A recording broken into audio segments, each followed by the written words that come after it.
If you're red pilled, I'm not here to change the way that you think, but from man to man, at the very least, you need to shut the up and do anything in this world but make a podcast. I'm not sure if you guys have seen the Andrew Wilson clips that have been floating around on social media, but basically, Andrew Wilson is a red-pilled podcaster who was recently called out by a woman on his podcast for being married to his wife who has multiple baby daddies and was married multiple times. Here's the thing, she didn't bring those facts up to insult the wife. I mean, she literally came onto the podcast as a feminist. She wanted to highlight the irony that red-pilled men like Andrew don't typically practice what they preach. These men are known to shame women based off their pasts, where their past activity deems them as undesirable or damaged goods. So her bringing that up should have actually been the perfect setup for him to defend his wife. Why, despite her past relationship history, he still loves her.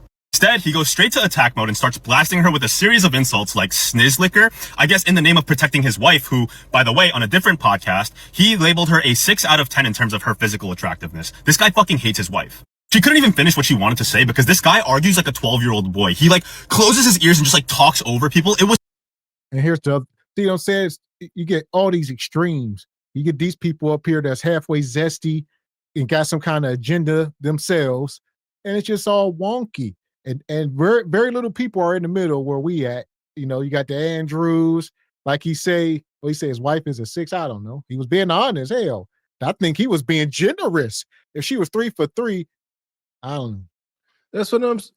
If she is 6, she is 6. That's y'all problem, man. Reality. Like y'all don't. What's wrong with a man saying, yeah, baby, you're 6, but I love you nonetheless? So what? I got eyes. It is what it is. Is there? I don't know. I never thought about it. I don't think we should be ranking wives, but nevertheless, sit there and say, you know, you're supposed to say your wife a 10. Nevertheless, this ninja here, up here, simple like this the kind of dude where his girlfriend, his best friend that's a girl, she go talk to him and eat ice creams and Lay's potato chips on her lady days, and then sit around watching TV. And she complained to him about her boyfriends. That's him. Such an insufferable watch. But the biggest takeaway from all of this for me wasn't about this interaction alone or how funny it is that this man condemns eaters. It's the fact that this man and other red-pilled men have these platforms, meaning that there is a plethora of men who compose their audience that continue to keep their bills paid. There is no wonder at all why there are a bunch of incels who struggle with loneliness within this community. I hate to be rude, and I'm sorry to all of you guys who are trying to get out of the red-pilled community, but you deserve this. This is the best case scenario for you. If you think about how miserable Andrew is, think about his wife and his kids and how they feel or they will grow up to feel. The women who reject you are smart for rejecting you because they are protecting themselves from that future.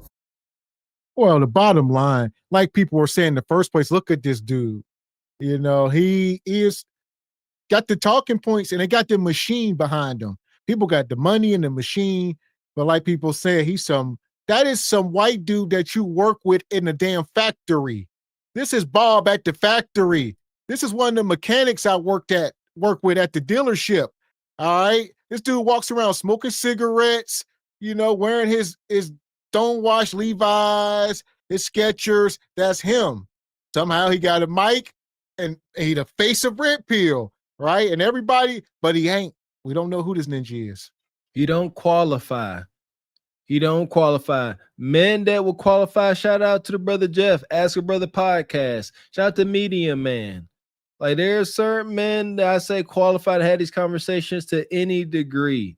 But Bob, that's a employee of the year at Amazon. Shout out to Amazon. You know, that ain't you, brother. Not talking like he talking. Like I say, he talking like an alpha male strategist. Like you drive around in Lamborghini and he got to beat Kudakot off of him with a stick. That ain't you. You're a regular guy getting regular outcomes, and that is okay. But if you come up on the internet trying to sell yourself as that, you don't get 5 million subs and, 20,000 people watching you live and making millions of dollars. You don't get all that. You got to sell a facade to get that. And there's a cost. Shout out to the facade sellers. At what cost? I'm going to continue asking till it leach into their skulls that the cost ain't worth it. I thought about something for a minute here. When we talk about red pill, our situation as melanated people is completely different from society's situation. Because we're within our own situation in this country. You understand what I'm saying? And as far as our structures were actually built on the red pill, right? other than, here, baby, when you work or whatever. But still, the structure was still built under that. Masculine men doing masculine jobs, coming home. She got the big plate for him to eat. You know what I'm saying? So our stuff, it wasn't with a European mindset. What? Listen, when all of us had folks that was working, having wives that stayed at home. Okay, that wasn't a big old journey. That was mostly other folks' thing. We had to always work and get things done. You know what I'm saying? Whether she's ironing clothes, I'm out here trying to make $1 so we can survive together. So that's our journey. You know.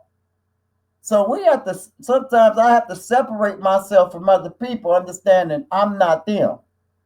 Okay, I can't get with Andrew and this guy and that guy because I'm not them. I can only get with you brothers here because I am you all. So, and when we look at the focal of what's happening here, so yeah, I just can't because our stuff is different than their stuff. Okay, we did last hired and first fired, so our stuff is completely different than these cats' stuff. They got the machine behind them to push this stuff. Because they put people on pedestals on these YouTube channels, man. They push them and push them and push them. It doesn't matter how much money they want to invest in them, because they got the complexion of the what they say. They got the complexion of the protection. I like that. I mean, hey, man. So I come to that realization that I try not to get too much involved in what they mean red pill, and I get more involved in our family structure and understanding who we are because we were the red pill. That's who we were. No other race was like us. We going through it, man, getting it out the mud, but holding the family together with disobedience and structure and guidance. You understand me? That's all up under those parameters that you put out there. Everyone, this is what we were since we've been in this country. So, yeah, so I just started thinking about that. I said, no, man, wow. We fit that better than anybody else fit it from our culture.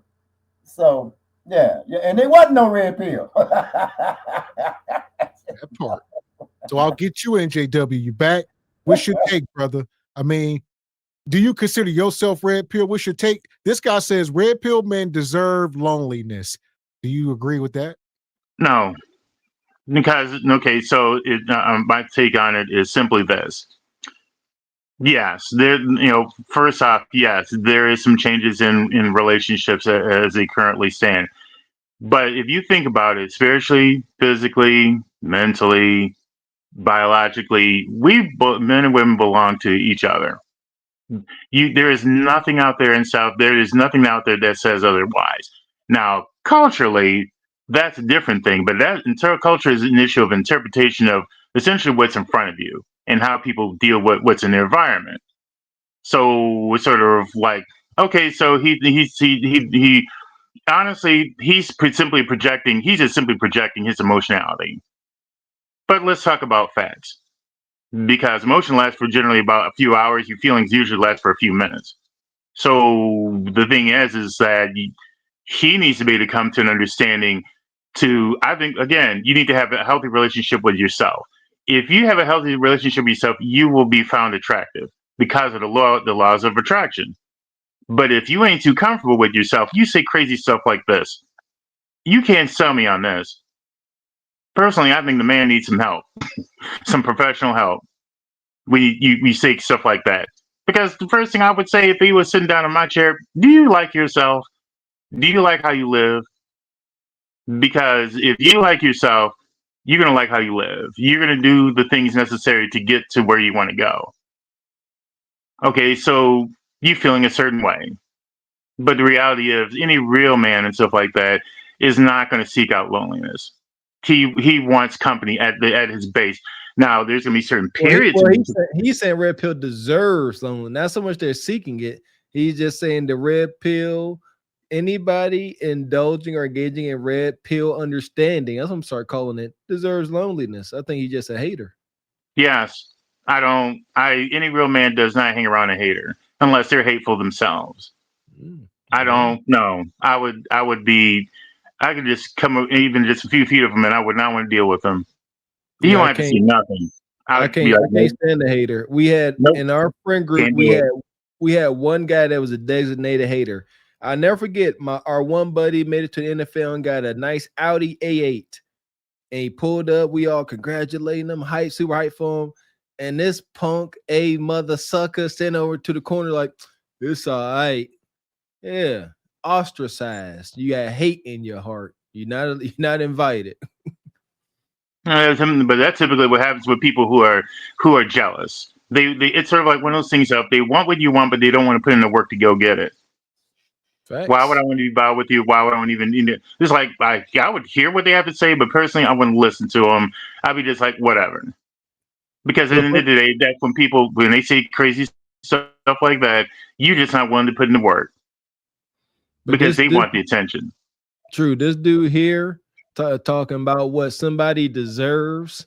That's another feminine thing. I don't believe too many of us up here came talking about what someone deserves. With not without context.